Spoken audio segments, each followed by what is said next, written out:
Okay, allora, pigliare deve essere chapter 6 capitoli, chapter 7 no? Chapter 7 ma sono formulary simultaneous equation correct equation နှစ်ခုကို dimension နဲ့အကြောင်းလေးပြောပါတော့မယ်။ဒီပထမဆုံးမှာformula substitution เนาะဒီ formula ပေးထားတဲ့ formula တွေတဲကိုကဏ္ဍတွေထည့်ပြီးတော့မှလိုနေတဲ့ကိန်းကဏ္ဍတွေရှာတဲ့ဟာမျိုးကိုပြောတာ Okay, formula ဆိုတာကတော့formula တစ်ကြောင်းလည်းပဲရှိလို့ရှိရင်တော့ equation ပဲ equation တစ်ကြောင်းလည်းရှိရင် formula လို့ခေါ်တယ်အဲ့လိုမျိုးမဟုတ်ဘဲနဲ့formula တွေအများကြီးဆိုလို့ရှိရင် formulas ဒါမှမဟုတ် formulae လို့ပဲခေါ်တယ် Okay အဲ့တော့ဆရာဒီမှာစကားလုံးက substitute ဆိုပြီးတော့မှပြောရဲဆိုလို့ရှိရင်ဒါအစားထိုးခိုင်းတာကိုပြောတာဆိုကြပါစို့ဆရာတို့ equation တစ်ခုခုရှိမယ် v is equal to u plus at စသဖြင့်ပေါ့အဲ့လို equation ရှိပြီးတော့မှသူနဲ့ပတ်သက်တဲ့ကဏ္ဍတွေကိုပေးထားမယ်ဆိုလို့ရှိရင်ဥပမာဆိုကြပါစို့ u က2ဖြစ်မယ် a က3ဖြစ်မယ် t က -2 ဖြစ်မယ်စသဖြင့်အဲ့လိုပေးထားမယ်ဆိုရင်ဒီကဏ္ဍတွေကိုသူ့နေရာမှာသူလိုက်ထည့်လိုက်မယ်အဲ့တော့ v ကတော့ပေးမထားတဲ့အတွက် v ကိုတိုင်းထားမယ်အဲ့တော့ u က2အပေါင်းa က3အမြတ်ဒီမှာalphabet နှစ်ခုပေါ့နော်အခရာနှစ်ခုကြားထဲမှာဘာမှအေးမထားဘူးဆိုလို့ရှိရင်အဲ့ဒါအမြောက်ကိန်းဖြစ်တယ်အဲ့တော့အမြောက်တီကအနှုတ်နှစ်ဆိုတဲ့အတွက်အနှုတ်နှစ်ဆိုပြီးထည့်လိုက်မယ်ဒီမှာဆိုရင်နှစ်3နဲ့အနှုတ်နှစ်နဲ့မြောက်ရင်အနှုတ်6အဲ့တော့2အနှုတ်6ဆိုတဲ့အတွက်ဒီမှာ -4 အနှုတ်4ရဒီလိုမျိုးဟာတွေထပ်ပြီးတော့မှရှိမယ်ဆိုကြပါစို့နောက်တစ်ခုက i is equal to prt divided by 100ဒီလိုမျိုးလည်းရှိနိုင်တယ်အဲ့ဒီမှာဆိုလို့ရှိရင်ပေးထားမှာ p is equal to ဆိုကြပါစို့1000 r is equal to 2 and then t is equal to 5စသဖြင့်ပေါ့အဲ့လိုမျိုးပေးထားရဆိုလို့ရှိရင်လည်းသူကနေသူတစ်ခုချင်းစီထည့်မယ် p နေရာမှာ1000အမြောက် r နေရာမှာ2 t နေရာမှာ5 divided by 100ဆိုလို့ရှိရင်သူဒီနှစ်ခုခြေလို့ရမယ်အဲ့တော့10ဆိုရင်တရားရ Okay အဲ့တော့ဒီလို equation တွေပေးထားပြီးတော့မှတစ်ခုချင်းစီဖြည့်ခိုင်းပြီးတော့equation တွေပေးထားမယ်ပြီးရင်လိုအပ်တဲ့ alphabet တခြား alphabet တွေကိုတစ်ခုပြီးတစ်ခုပေးထားမယ်ဆိုလို့ရှိရင်အဲ့ဒါတွေအကုန်လုံးအစားသွင်းလိုက်တာ ਨੇ ဒီဘက်ကရှိတဲ့ alphabet ဒီကောင်ဂန်တူရဲ့တန်ဖိုးဘယ်လောက်ရှိလဲဆိုတဲ့ဟာကိုပြပေးတယ်ဒါကရိုးရိုး substitute လုပ်တယ်အဲ့လိုမျိုးမဟုတ်ဘဲနဲ့မှာဆိုလို့ရှင်ဆိုကြပါစို့ဒီလိုမျိုးမေးခွန်းတွေပေးထားပြီးတော့မှဖြေရှာခိုင်းမယ်ဆိုလို့ရှင်လဲရှာလို့ရမယ်ဒီမှာဒီမေးခွန်းတွေမှာတခါတည်းဟိုဟာပေးထားပြီးသားသူရဲ့ formula လေးပေးထားပြီးသား formula မပေးထားဘူးဆိုလို့ရှင်လဲနောက်ပိုင်းမှာ formula ဘယ်လိုရှာရမယ်ဆိုတဲ့ဟာကိုဆရာတို့တစ်ချက်လေးပြောလိုက်အဲ့တော့ဆိုကြပါစို့ဒီမှာဆိုရင် C က circumference ဖြစ်တဲ့ circumference ဆိုတာဒီမှာပတ်လည်မှာရှိတဲ့စဝန်းကိုပြောတာ Okay အဲ့တော့စဝန်းရဲ့အလျောက်စဝန်းရဲ့အတိုင်းအတာကိုရှာမယ်ဆိုလို့ရှိရင်ဒီ equation လေးသုံးပြီးရှာတယ်တဲ့ c is equal to 2 pi r ဆိုတဲ့ဟာကိုရှာတယ်အဲ့ဒီမှာဆိုရင်တကယ်လို့သာတဲ့စဝန်းရဲ့အနာစဝန်းရဲ့စဝိုင်းမှာရှိတယ်ပေါ့နော် radius လို့ခေါ်တဲ့အချင်းဝက်က 4.2 cm သာဖြစ်ခဲ့မယ်ဆိုရင်စဝန်းရဲ့အနာကိုရှာခိုင်းတာအဲ့တော့ပြောချင်တာကဒီ r နေရာမှာ 4.2 ဆိုတဲ့ဟာကိုထည့်ပြီးရှာခိုင်းတာOkay, C is equal to 2 pi r သူက r ကိုပေးထားတာ 4.2 ဆိုတာပေးထားတယ် Okay အဲ့တော့2 multiply by pi ဆိုတာတော့ဆရာတို့သိပြီးသား 3.14 multiply by r 4.2 အဲ့တော့ဒါတွေအကုန်လုံးမြှောက်မယ်ဆိုရင်သူရဲ့ဒီရလိမ့်မယ်နေ့အမြောက် 3.14 အမြောက် 4.2အဲ့ဒီကုန်မြောက်လာရင် 26.376 cm ဆိုပြီးရလိမ့်မယ်အဲ့လိုပဲတခြားဟာတွေကိုလည်းဆက်ပြီးတက်သွားလို့ရတယ်တကယ်လို့ဒါ radius ကဘယ်လောက်လဲ circumference ကိုပေးထားတယ်ဆိုလို့ရှိရင်112 cm ဆိုပြီးတော့ပေးထားတယ်ဆိုရင် radius ကဘယ်လောက်လဲ Okay ဒီမှာဆိုလို့ရှိရင်တော့ c is equal to 2 pi r ဆိုပြီးပေးထားတယ်ဒီမှာ c ကိုပေးထားတယ် c က112 cm ရှိတယ်အဲ့ဒါဆိုရင် r ဘယ်လောက်လဲသူရဲ့အချင်းဝက်ကဘယ်လောက်လဲဆိုတာမိတာအဲ့တော့သူသိတဲ့အခုပေးထားတဲ့ဟာတွေကိုသိတဲ့ဟာတွေကိုဒီညမှာဖြစ်မယ်အဲ့တော့မပေးထားတဲ့ဟာကိုရှာလို့ရမယ် C က112ဆိုပြီးပေးထားတဲ့အတွက်112 is equal to 2 multiplied by pi က 3.14 ဆိုတာတည်ပြီးသား 3.14 multiplied by d ဒါ part A မှာ okay part A နဲ့ part B နဲ့တည်တန်းစီပေါ့နော် part B မှာကျတော့ radius ကိုပေးမထားဘူး radius ကိုပေးမထားလို့ရှင်သူနေရာမှာ r ပဲထည့် okay အဲ့တော့ဒီနှစ်ခုကိုအရင်မြှောက်လိုက်မယ်မြှောက်လိုက်လို့ရှင်112 is equal to 6.28 multiplied by r okay အဲ့တော့ဒီမှာ r နဲ့ 6.28 နေရာမြှောက်ထားတာအဲ့တော့ r ကိုလို့ချင်း 6.28 ကိုဟိုဘက်သွားစားလိုက်မယ်အဲ့တော့ r is equal to 112 divided by 6.28 112 divided by 6.28 ရှာလိုက်လို့ရှင် 17.8 ဆိုပြီးလိုက်မယ်ဒသမတနေရာဒီပေါ့နော် 17.8 cm ရှိတယ် okay ဒါလည်းရပြီအဲဆိုရင်နောက်တစ်မျိုးဆိုလို့ရှင် part C မှာကျတော့သူ diameter ကိုမိတာ radius ကိုမို့တော့ဘူး diameter ကိုမိတာအဲ့တော့radius ဆိုတာအချင်းဝက် diameter ဆိုတာအချင်းကိုမိတာradius နဲ့ diameter ကဘယ်လိုဆက်သွယ်မှုရှိလဲဆိုရင် radius ရဲ့နှစ်ဆ diameter ဖြစ်တယ်အချင်းဝက်ရဲ့နှစ်ဆအချင်းဖြစ်တယ် okay ဒီမှာဆိုရင် circumference ကိုပေးထားတယ် C ကိုပေးထားတယ်ဒီမှာ400 okay အဲ့ဒါလေးကိုချက်တော့ကြည့်လိုက်မယ်ခုန formula ကိုပြန်သုံးမယ် C is equal to 2 pi r ဒီမှာ circumference ကို400လို့ပေးထားတယ်400 is equal to 2 multiplied by 3.14 multiplied by r ဆိုရင်400 is equal to 6.28 multiplied by r r is equal to 400 divided by 6.28 နော်ဒီတိုင်းရှာလိုက်မယ်400 divided by 6.28 ဒီမှာဆိုရင် 63.694 and so on အဲ့တော့ 63.69 ဆိုပြီးလိုက်မယ်ပေါ့နော်အဲ့တော့ centimeter ဒါပေမဲ့ဒီမှာကြားတဲ့ဟာအချင်းဝက်ဆိုရယ် radius ပဲရသေးတယ် diameter လို့ကျင်နေဆိုရင် diameter is equal to 2 multiplied by r အဲ့တော့နှစ်အမြောက် 63.69 centimeter အဲ့တော့နှစ်ခုမြှောက်လိုက်မယ်ဆိုရင်မြောက်နှစ် 127.3885 အဲ့တော့ဒသမတနေရာထိပဲယူလိုက်မယ်ဆိုရင်1နှစ်ခွန်ဒသမ4ဆိုပြီးရမယ်1နှစ်ခွန်ဒသမ4 centimeter okay အဲ့လိုမျိုးပေးထားတဲ့ဟာတွေ okay ဒီမှာမီတာပေးထားတာပေါ့နော်မီတာဆိုတဲ့အတွက်မီတာပေါ့အဲ့တော့ပေးထားတဲ့ဟာတွေကို equation တွေပြန်ထည့်မယ်ပြန်ထည့်ပြီးတော့မှတစ်ခုချင်းစီပြန်ရှာမယ်ဆိုရင်လိုချင်တဲ့ဟာကိုရီးရဲ့မတည်ခင်ကိုရလိုက်နောက်တစ်ခုမှာဆိုလို့ရှိရင် formula rearrangement ပေးထားတဲ့ formula တွေကိုပြန်ပြီးတော့မှကိုလိုချင်တဲ့ဟာကိုရှာဖို့အတွက်ဆိုပြီးတော့မှ formula တွေကိုပြန်စီတဲ့ပုံစံ okay အဲ့တော့ပြန်စီရဲဆိုတဲ့ဟာတစ်ခုရှိတယ်ဆိုကြပါစို့ဒီမှာ equation ကိုပေးထားတဲ့ဟာ d is equal to r plus pt ဆိုပြီးပေးထားတယ်ဆိုကြပါစို့အဲ့ဒီမှာ3လေးရှိတာ d ညီမျှချင်းဆိုပြီးသွားတဲ့အတွက်ဒီကောင်ကို subject လို့ခေါ်တယ် okay ဒီနေရာမှာဆိုရင် d က subject ကျန်တဲ့ဟာတွေအကုန်လုံးကd ကိုဘယ်လိုရမယ်ဆိုတာလုပ်ပြီးတယ်လို့ဟာမျိုးသူအများအားဖြင့်ဘယ်လိုပြောလဲဆိုလို့ရှိရင်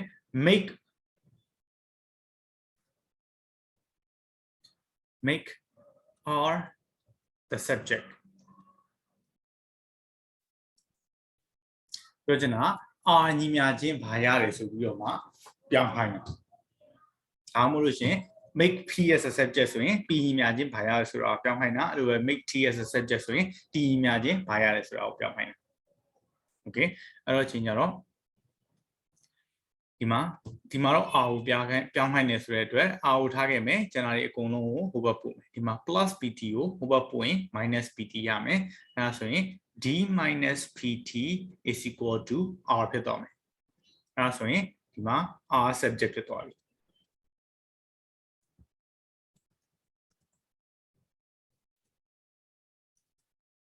okay အဲ့လိုပဲနောက်တစ်ခုက r မဟုတ်ဘဲနဲ့PO subject လုပ်တယ်ပဲထားကြပါစို့ PO subject ဆိုလို့ရှင် ဒီမှာရှိတဲ့ equation က d is equal to r plus pt ဆိုပြီးရှိတယ် p ကိုထားခဲ့မယ်ကျန်တာတွေအကုန်လုံးကိုဟိုကရွှေ့ပထမဆုံးရွှေ့ရမယ့်ဟာ p နဲ့အဝေးဆုံးဟာအရင်ဆုံးမသက်ဆိုင်တဲ့ဟာကိုရွှေ့ရမယ်ဆိုတော့ဒီ r ကိုရွှေ့ရမယ် r ကပထမဆုံးကပေါင်းထားတာဟိုဘက်သွားရင်နှုတ်ရမယ်အဲ့တော့ d minus r is equal to pt ဆိုပြီးရှိမယ်ဒီမှာ p နဲ့ t နဲ့မြောက်ထားတာဒါပေမဲ့ p ကိုပဲလိုချင်တယ်ဆိုတော့ t ကိုဟိုဘက်သွားစာရမယ်အဲ့ဒါဆိုရင် d minus r divided by t is equal to p ဒီမှာဆိုရင် p က subject ဖြစ်သွားတယ်အဲ့တော့ဒီ subject ပြန်ပြီးတော့ rearrange လုပ်တယ်ပေါ့နော် equation ကိုပြန်ပြီးဆင်တဲ့ဟာဆိုလို့ရှိရင်ဟောများသောအားဖြင့်ဆရာတို့ formula တွေပေးထားပြီးတော့မှအဲ့ formula တွေကနေပြန်ပြီးဆင်တဲ့ဟာမျိုးကိုသုံးတယ်ဆိုကြပါစို့ဒီလိုဟာမျိုးတွေဒီထဲကနေပြီးတော့မှဒီကနေပြီးတော့မှ b ကို subject လုပ်ပါတော့ h ကို subject လုပ်ပါဒါမှမဟုတ်လို့ရှင်ဒါမျိုးဟာတွေက k ကို subject လုပ်ပါစသဖြင့်အဲ့လိုမျိုးတွေ subject လုပ်ရတာမျိုးရှိ okay ဆိုကြပါစို့ဒီဟာလေးကိုတွေ့ကြည့်အောင် b is a is equal to b divided by k ဒီထားတဲ့ equation က a is equal to b divided by k ဒီကနေပြီးတော့မှ k ကို subject လုပ်တယ်ဆိုရင်ဘယ်လိုလုပ်လဲအဲ့တော့ k ကိုတခုတည်းထားခဲ့မယ်ကျန်တာတွေအကုန်လုံးဟိုဘက်ရွှေ့မယ်လို့ပြောတယ်ပထမဆုံးမှာ k ကအောက်မှာရောက်နေတဲ့အတွက်ချက်ချင်းအရင်ရွှေ့လို့တော့မရဘူးအဲ့တော့ဆရာများတော့အဖြစ်မြန်မာကျောင်းတွေမှာသင်ခဲ့တယ်လို့မျိုးဒီလို cross multiplication လို့ခေါ်တယ်ချက်ချီကမြှောက်လိုက်တာချက်ချီequation နှစ်ဖက်မှာရှိတဲ့ဟာကိုတခုချင်းမြှောက်လိုက်တာအဲ့တော့ ak is equal to b ဆိုပြီးရမယ်အဲ့တော့မှဒီ a ကိုဟိုဘက်ပို့မယ် a နဲ့ k နဲ့ကမြှောက်ထားတယ်ဆိုတဲ့အတွက် a ကဟိုဘက်တော့စမယ် k is equal to b divided by a ဆိုပြီးဖြစ်သွားမယ် okay ဒါဆိုရင်ညအဲ့တော့ဒီဟာတခုရဲ့နေပေးရမှာမဟုတ်ဘူးသူကနောက်ပိုင်းကြလို့ရှင် equation တခုကိုပေးလိမ့်မယ်ဆိုကြပါစို့ p is equal to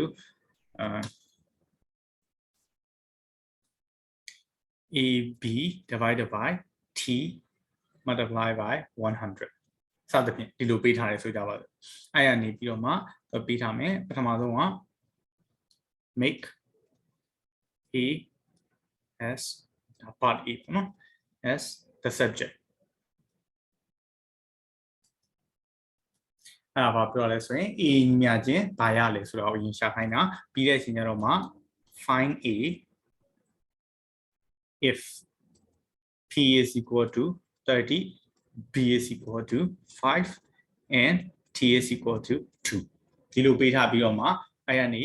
a ကိုရှာပါဆိုပြီးပြောတယ်အဲ့တော့ပထမဆုံးတော့မှ a ကို subject ရင်လုပ်မယ် a ကို subject ရင်လုပ်မယ်ဆိုလို့ရှင် equation နဲ့ပြန်ရေးလိုက်မယ် p is equal to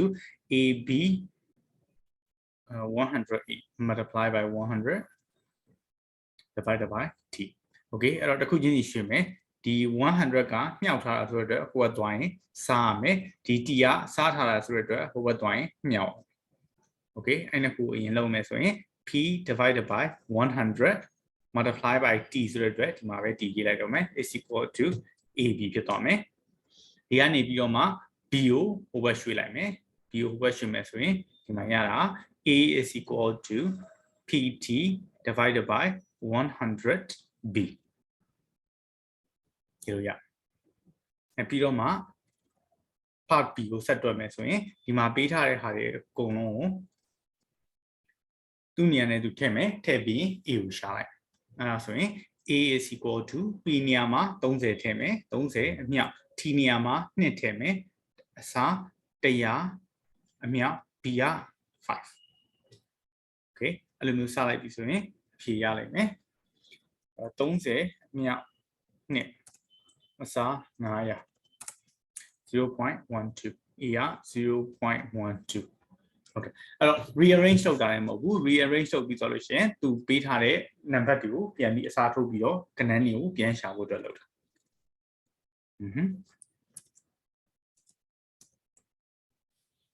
okay အဲ့တော့ဒီအောက်မှာလည်းအဲ့လိုဟာတွေပြောထားတယ်ဒီမှာဆိုရင်သူနဲ့ပို့ပြီးတော့မှများတဲ့ equation တွေဆိုကြပါစို့ဒီလိုဟာမျိုးဆိုရင် s is equal to d divided by t ဆိုပြီးပေးထားမယ်ပြီးသွားရင် t ကို subject လုပ်ခိုင်းမယ်ပြီးရင်ဒီမှာ d ကိုပေးထားမယ် s ကိုပေးထားမယ်ဒီမှာ180 km ဆိုတာ distance ကိုပေးထားတာဒီမှာ speed က s ကိုပေးထားတာ okay အဲ့လိုအစားထိုးပြီးတော့မှပြန်ရှာ Alors,ဒီလိုဟာမျိုးတွေ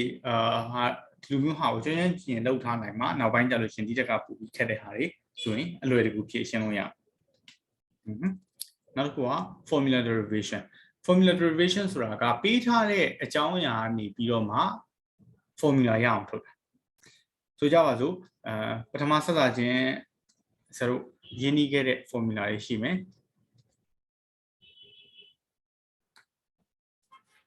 ဥပမာဆိုရင်ပတ်လည်အနာရှာတဲ့ formula လို့ခေါ်မျိုးဒီကောင်က width ဒီကောင်က length ဒီကောင်က width ဒီကောင်က length okay အဲ့တော့ပတ်လည်အနာရှာပါဆိုရင်သူ့ရဲ့ formula က 2l 2 times l plus w okay ဒီ formula တွေကိုထည့်ပြီးတော့ရှာလိုက်အောင်အဲ့တော့ဆိုကြပါစို့ဒီမှာရှိတဲ့ဟာ9နဲ့2နဲ့ဖြစ်တယ်ဆိုတော့ရှင်ပတ်လည်အနာ parameter ကိုရှာမယ်ဆိုရင်2အမြောက်9အပေါင်း2ဒီမှာဆိုရင်2အမြောက်9နဲ့2နဲ့ပေါင်းရင်ခွန်ရတဲ့ဖြေက14ဒီလိုမျိုး formula တွေပေါ့အဲ့တော့ဒီလိုမျိုးဟာတွေကအစတုန်းကတည်းကဇာတ်တင်ထားတဲ့အတွက်ဒီပတ်လည်အနာရဲ့ formula ဘာဆိုတဲ့ဟာကိုသူပြီးသိထားပြီးတာဒါပေမဲ့ညာတော့အဖြစ်တကယ် real life problem လို့ခေါ်တဲ့ဒီလက်တွေ့မှာရှင်းရတဲ့ဟာတွေကြလို့ရှိရင် formula တွေအကုန်လုံးကိုထုတ်ထားမျိုးမဟုတ်ဘူးဒီဟာအခြေအနေပေါ်မူတည်ပြီးတော့မှသူ့ formula ဘယ်လိုရှိတယ်ဆိုပြီးတော့ပြန်ထုတ်တဲ့ဟာမျိုးဆိုကြပါစို့ဒီမှာဆိုလို့ရှိရင်တခုပေးထားတဲ့ဟာက write a formula total cost RMC RM ဆိုတာကတော့ဒီပတ်စံမှာတုံးတဲ့ဟိုမှာကြက်လို့ဟာမျိုးပေါ့သူရဲ့ပတ်စံဟိုပြောတာ RM ဆိုတာ renminbi okay sorry RM ဆိုတာသူရဲ့ဆိုရပါစို့အဲ့ပတ်စံမျိုးပေါ့အဲ့ဒါကိုတုံးတဲ့ဟာပြီးတော့ရင်ဒီမှာ taxi trip given in a fixed charge of it RM3 and RM 0.5 per kilometer for 12 kilometer သူဒီမှာပါပြောရတယ်ဆိုရင်ပထမဆုံးငှားလိုက်မယ် taxi ငှားလိုက်မယ်ဆိုရင်3ချက်ပေးရတယ်နောက်ပိုင်းမှာကျတော့1 kilometer သွားတိုင်းကို 0.55 RM ပေးရတယ်အဲ့ဒါဆိုလို့ရှိရင်သူ့ရဲ့ formula ကိုရှာခိုင်းတာသူ့ရဲ့ formula total ကို C ဆိုပြီးထားလိုက်မယ် C ဆိုပြီးထားလိုက်လို့ရှိရင်ဆက်စချင်းငှားခြင်းတော့ပေးရတာဟာ3ချက်ပေးရတယ်ပြီးရင်1 kilometer ကို 0.55 ပေးရတယ်ဘယ်လောက် kilometer သွားလဲဆိုရင်12 kilometer သွားတယ်အဲ့တော့ 0.55 ကို12နဲ့မြှောက်ပေးလိုက်တာပြီးတော့မှ3နဲ့ပေါင်းပေးလိုက်တာ okay သူကဒီမှာတော့ formula ပဲထုတ်ခိုင်းတာဆိုတဲ့အတွက်ဒါကိုရှင်းပေးကြမလို့မဟုတ်လို့ရှင်တော့ရှင်းပေးရတယ် okay အဲ့တော့မှဒီမှာတစ်ခုချင်းစီပြန်ပြီးသွားအစားထိုးပြီးပြတယ်ဒီလိုပထမဆက်တာငှားခြင်းမှာ3ချက်ပေးရတယ်နောက်ပိုင်းမှာဆိုရင်1 kilometer ကို 0.55 ပေးရတယ်ဘယ်လောက်ကီလိုမီတာသွားလဲဆိုရင် k ကီလိုမီတာသွားတယ်အဲ့ဒါဆိုရင်ရောဘယ်လိုလုပ်မလဲတဲ့ခုနက12နေရာမှာ k ပြန်ပြီးအစားထိုးလိုက်လို့ရှင်ရသွားပြီပထမဆက်တာခြင်းမှာ3ချက်အပေါင်း 0.55 အမြောက်9 k ဆိုလို့ရှင်သူရဲ့ formula ရသွားတယ်အဲ့လိုပဲတစ်ခုချင်းစီပြန်ပြီးအစားထိုးနေ1 ကီလိုမီတာကိုဘယ်လောက်ပေးရတယ်ဆိုပြီးတော့မှသွားတယ်ဆိုလို့ရှင်D RM ပေးရတယ်ပြီးတော့ရင်ဘယ်လောက်ကီလိုမီတာသွားလဲဆိုရင် k ကီလိုမီတာသွားတယ်ဆိုရင် D နဲ့ k နဲ့မြှောက်ပြီးတော့မှ3နဲ့ပေါင်းလိုက်အဲ့လိုပဲခုနက3နေရာမှာတော့ F ဆိုပြီးအစားထိုးတယ် F ဆိုပြီးအစားထိုးရင်သူရတဲ့ formula ဟာ C is equal to F plus DK အဲ့လိုမျိုး equation တစ်ခုစီကိုမရရအောင် C ပြီးတော့မှ formula ပြန်ထုတ်တဲ့ဟာမျိုး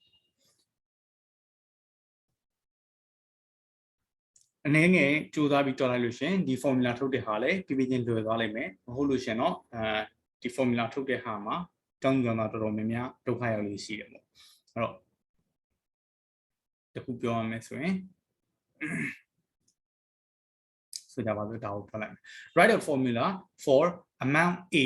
in a new saving account given monthly deposit of 200 euro over 17 months okay အဲ့တော့ဘာပြောလဲဆိုရင်တစ်လကို200 euro ပေးပြီးတော့မှ200 euro ပြန်ရတယ်အဲ့တော့ဘယ်နှလလဲဆိုရင်18လအဲ့ဒါသူ့ရဲ့ amount က AU ဆိုတဲ့ဟာ ဒီဟာကို formula အနေနဲ့ရေးပြပါတယ်အဲ့တော့သူ A is equal to 200တလားကိုယူရို200ရတယ်အမြောက်ဘယ်နှလလဲဆိုရင်18လโอเคဒါသူ့ရဲ့ formula ပဲနောက်တစ်ခုဆိုလို့ရှင် A ညီမချင်းတလားကိုယူရို200ရတယ်ဘယ်နှလလဲဆိုရင် M ဆိုတဲ့လ M အရေးအတွက်ပေါ့နော်အဲ့တော့200အမြောက် M ဒါသူ့ရဲ့ formula โอเคနောက်တစ်ခုကကြာရင်တလားကို D ဆိုတဲ့ယူရိုရတယ်ဘယ်နှလလဲဆိုရင် M ဆိုတဲ့ M အရေးအတွက်လပေါင်း M အရေးအတွက်ရှိတယ်အဲ့တော့သူ့ရဲ့ formula A is equal to DM D multiply by M ဆိုတဲ့ဟာမျိုး okay အဲ့တော့အဲ့လိုမျိုးတွက်သွားမယ်ဆိုရင်ရတယ်အဲ့တော့နံပါတ်2ကဆိုလို့ရှင်ဒီမှာပေးထားတဲ့ example နဲ့အတူတူပဲ okay ဒီ example မှာကပထမဆက်အချင်းနဲ့ရှိတော့ကတော့9000ပြီးရင်တစ်ပတ်ကို200ထုတ်မယ်ဘယ်နှပတ်လဲဆိုတော့10ပတ်အဲ့ဆိုသူ့ရဲ့ပတ်စံဘယ်လောက်ကျန်မလဲဆိုတဲ့ဟာသူ့ရဲ့ပတ်စံကျန်တဲ့ဟာ A အဲ့တော့သူ့ရဲ့ formula ထုတ်မယ်ဆိုရင် A is equal to ရှိသမျှပတ်စံက9000တစ်ပတ်ကိုဘယ်လောက်ထုတ်မလဲဆိုတော့200ထုတ်မယ်ဘယ်နှပတ်ထုတ်မလဲဆိုရင်10ပတ်ထုတ်မယ်โอเคအဲ့တော့သူ့ထက်မှာရှိတဲ့9000နဲ့ကနေပြီးတော့ဒီ10ပတ်ထုတ်တဲ့ဟာဖြည်းဖြည်းချင်းညော့သွားမယ်ဆိုတဲ့အတွက်နှုတ်โอเคနောက်တစ်ခုလည်းအဲ့တိုင်းပဲတစ်ပတ်ကို9000 sorry ရှိတာ9000တစ်ပတ်ကို200ထုတ်မယ်ဘယ်နှပတ်ထုတ်မလဲဆိုရင် W ပတ်ထုတ်မယ်အဲ့တော့ A is equal to 9000အနှုတ်200အမြောက် W အဲ့လိုပဲနောက်တစ်ခုထွက်တော့မယ် A is equal to ရှိတာ9000တစ်ပတ်ကိုထုတ်မှာ X ဒေါ်လာထုတ်မယ်ပြီးရင်ဘယ်နှပတ်ထုတ်မလဲဆိုရင် W အပတ်ရေးအတွက်ထုတ်မယ်အဲ့တော့9000အမြောက် X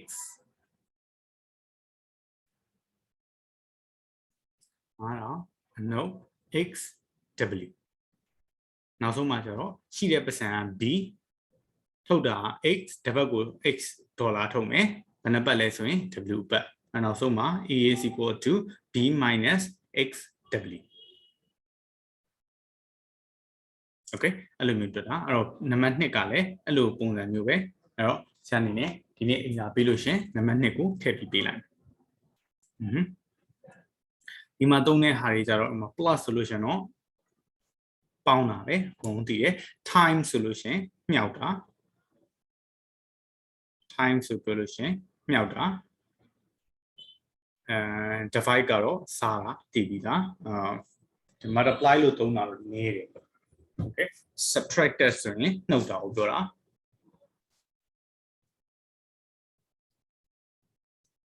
subtract ဆိုတာအနှုတ်ကိုပြောတာ minus okay အဲ့တော့ဒါလေးတွေတော့တည်ဖို့လိုတယ်ဒါတွေတည်ပြီးသွားလို့ရှင်တော့တွက်ရတာပို့တွေ့တော့မယ် okay ဆရာတို့အဲ့ဒီဟာလေးမိကိုနေရပေးထားတဲ့ word problem ပေါ့နော်ပုံစံတွေကနေပြီးတော့မှအဖြေတော့မဟုတ်သေးဘူးပေါ့ဒီမှာ formula ပြန်ထုတ်တဲ့ဟာလေးတွေတွက်ပြီးတော့ပြီဆိုလို့ရှင်တော့ပို့ပြီးတော့ခက်ခဲတဲ့ arrangement ပြန်ပြီးလောက်ရမှာရှိတယ် okay ပထမဆက်စာချင်းတော့ပြောခဲ့တဲ့ဟာလေးတွေကတော့လွယ်တယ် V is equal to U plus AT ဒီနေရာမှာ A ကိုလိုချင်တယ်ဆိုရင် U ကိုဟိုဘက်အရင်ရွှေ့မယ်ပြီးရင် T ကိုရွှေ့မယ်အဲ့တော့ U ကိုဟိုဘက်ရွှေ့လို့ရှင် V minus U is equal to AT ဖြစ်သွားမယ်ပြီးတော့ရင် T ကိုရွှေ့မယ် T ကိုဘက်ရွှေ့မယ်ဆိုရင် T နဲ့ A နဲ့မြှောက်ထားတယ်ဆိုတော့စားရမယ် V minus U divided by T is equal to A ရမယ် okay ဒီဟာတွေကလွယ်တယ်လို့ပြောရဒီတက်ကပို့ရှုပ်တာတွေကဘာပါလာမလဲဆိုရင်အပေါ်မှာ power တွေပါလာမယ်ဒါမှမဟုတ်လို့ရှင် root တွေပါလာမယ်အဲ့ဒါတွေကိုနည်းနည်းလေးပို့ရှုပ်တဲ့ဟာမျိုးလို့ပြောချင်တာဥပမာဆိုလို့ရှင် T is equal to 5UV square ဒီလိုဟာမျိုးဆိုကြပါစို့ဒီကနေပြီးတော့မှသူက V ကိုရှာခိုင်းတာ V ကဘယ်လောက်လဲလို့ရှာခိုင်းတာ V ကို subject လုပ်ခိုင်းတာအဲ့တော့ပထမစစချင်းဒါလေးကိုအရင်ရွှေ့မယ်5နဲ့ U နဲ့က V ကိုမြှောက်ထားတာဆိုတဲ့အတွက်ဟိုဘက်သွားရင်စားမယ်အဲ့တော့ V square is equal to T divided by 5U ဒီမှာ square ပါနေတယ်အဲ့တော့ဆရာတို့လိုချင်တာ square မဟုတ်ဘူး U V တည်တဲ့လိုချင်တာ အဲ့ဒီအတွက်နှစ်ဖက်လုံးကို square root တင်လိုက်မယ်အဲ့တော့ဘယ်ဘက်ကဟာကို square root တင်လိုက်လို့ရှင်အပေါ် square တက်သွားမယ် v is equal to square root of t divided by 5u okay ဒီလိုမျိုးရအောင်အဲ့လိုမျိုးမဟုတ်ဘဲနဲ့ cube ပါတယ်ဆိုလို့ရှင် cube root တင်လိုက်မယ်ပြီးရင်ဆက်တော့နော်ဆိုကြပါစို့ a b is equal to cd cube divided by 81ဒီလိုမျိုးပဲထားကြပါစို့အဲ့ဒါဆိုရင် d ကိုရှာခိုင်းတဲ့ဟာမျိုး okay အဲ့တော့ရှိတာတွေအကုန်လုံးဟိုဘက်ရင်ပို့မယ်ပြီးတော့မှဒီကြံခဲ့မယ်ဆိုရင်81နဲ့ AB နဲ့မြှောက်မယ်ဆိုရင်81 AB is equal to CD cube okay ပြီးတော့ရင်ဒီမှာဒီကနေပြီးတော့မှ C ကိုဟိုဘက်ရင်ရွှေ့မယ် C ကိုရွှေ့မယ်ဆိုရင် C နဲ့ D နဲ့မြှောက်ထားတယ်ဆိုရင်ဟိုဘက်သွားရင်စားရမယ်81 AB divided by C is equal to D cube okay ဆရာတို့လိုချင်တာက D ကိုပဲလိုချင်တာ D cube ကိုလိုချင်တာမဟုတ်ဘူးအဲ့တော့နှစ်ဖက်လုံးကို cube root တင်လိုက်မယ် cube root တင်လိုက်လို့ရှင် cube root of 81 AB divided by C is equal to D အဲ့တော့ဆရာတို့လိုချင်တာရပါအပုံမှန်လို့တစ်ခုတည်းပဲရွှေ့ရတာမျိုးမဟုတ်ဘူးpower တွေပါလာတယ် square root တွေပါလာတယ် cube root တွေပါလာတယ်ဆိုလို့ရှင်လည်းရွှေ့လို့ရတယ်ရှင်းလို့ရတယ်လို့ပြောချင်တာနောက်ဆုံးတစ်ခုမှာပြရမယ်ဆိုရင် square root of t divided by AB is equal to 41 no 4 is okay 4လို့ပဲထားလိုက်နော်အဲ့တော့အဲ့ကနေပြီးတော့မှ t ကိုရှာခိုင်းတာ t ကဘယ်လောက်လဲအဲ့တော့ဒီဘက်မှာ square root ပါနေတယ်ဆိုရင်ပထမဆုံး square root ကိုအရင်ဖြောင်းရမယ် square root ကိုဖြောင်းဖို့ဆိုရင်နှစ်ဖက်လုံးကို square တင်လိုက်နှစ်ဖက်လုံးကို square တင်လိုက်လို့ရှင်ဒီဘက်မှာဘယ်ဘက်မှာရှိမဲ့ဟာ t divided by AB is equal to 4 square 4 square က16 16ကိုရမယ်နောက်ထပ်က a နဲ့ b နဲ့က t ကိုမြှောက်ထားတယ်ဆိုတော့ဟိုဘက်သွားရင် sorry a နဲ့ b နဲ့က t ကိုစားထားတယ်ဆိုတော့အတွက်ဟိုဘက်သွားရင်မြှောက်ရမယ်အဲ့တော့ t is equal to 16 ab အဲ့တော့ဒါအဖြေပဲအဲ့လိုမျိုးဟာတွေဒီဘက်မှာပြထားတယ်ဒီမှာဆိုလို့ရှိရင် t က square နဲ့ဒါပေမဲ့ t ကို subject လောက်ခိုင်းတယ်ဆိုတော့အတွက်နောက်ဆုံးရတဲ့အဖြေက square root နဲ့ရတယ်ဒီမှာဆိုရင် h က square root နဲ့ဒါပေမဲ့သူက h ကိုsubject လောက်ခိုင်းတာဆိုတော့အတွက်နှစ်ဖက်လုံးကိုအရင်ဆုံး square တင်လိုက်တယ်နှစ်ဖက်လုံး square တင်ပြီးတော့မှ h ကိုရဖို့အတွက်ဒီနှစ်ခုကိုတက်ချေကမ်းမြောက်လိုက်တယ်တက်ချေကမ်းမြောက်လိုက်တော့ t square x is equal to a square ပြီးတော့မှ t square ကိုဟိုဘက်သွားစားလိုက်တယ် okay အဲ့လိုမျိုးပို့ပြီးတော့နည်းနည်းပို့ရှုပ်တဲ့ဟာတွေလည်းပေါ်လာတယ်အဲ့တော့ဒီကနေပြီးတော့မှဆိုကြပါစို့ဒီလို word problem တချို့နဲ့တွဲပြီးပြီးတာမျိုးလည်းရှိတယ် word problem နဲ့ပေးထားပြီးတော့မှသူ rearrange ပြန်လုပ်ခိုင်းတယ်ပေါ့နော်ပြန်ဆင်ခိုင်းတယ်ပြန်ဆင်ပြီးတော့မှပေးထားတဲ့ကဏ္ဍတွေကိုထည့်ပြီးတော့မှလိုနေတဲ့ဟာတွေကိုရှာခိုင်းတာလိုနေတဲ့ဟာတွေဆိုတော့မပေးထားတဲ့ကဏ္ဍတွေပေါ့နော် unknown လို့ခေါ်တဲ့ဆရာတို့မတိကိန်းတွေကိုရှာခိုင်းတာအဲ့တော့ဆရာတို့ဒီနေ့အတွက်ကိုတော့ဆရာတို့ဒီမှာဒီလောက်ပဲလုပ်လိုက်မယ်နောက်တစ်ခါကြာလို့ရှင်တော့ဆရာတို့ simultaneous equation လို့ခေါ်တဲ့ equation နှစ်ခုကိုတစ်ပြိုင်တည်းရှင်းတဲ့ကိစ္စတွေဆရာတို့တွေ့ကြအောင်နော် okay ဆရာ recording လေးရလိုက်မယ်